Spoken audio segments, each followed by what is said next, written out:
يا قاضي الغزلان جفني والكرى، له ما دعا أتلفت قلبي الضني،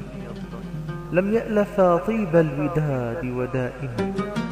خصمان مختصمان فاحكم واهدني. ورد الخدود لقد تكامل حسنه، وصفا كياقوت بهيج مثمن، أو مثل تفاح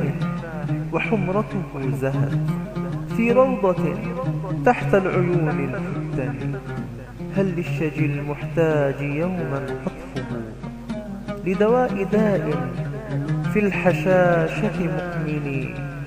حتى من المحبوب يحظى بالشفاء، أو يمنعا ما الحكم في ذا أفتني. فأجابه قاضي الغرام بقوله في الحكم وهو به رؤوف معتني، إن كان دعوى ذا المتيم صادقا فيما يقاسي من عذاب موهن، وشهوده شهدت بما فعل الهوى،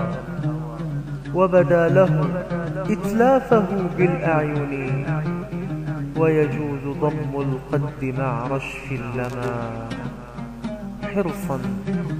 على إتلاف روح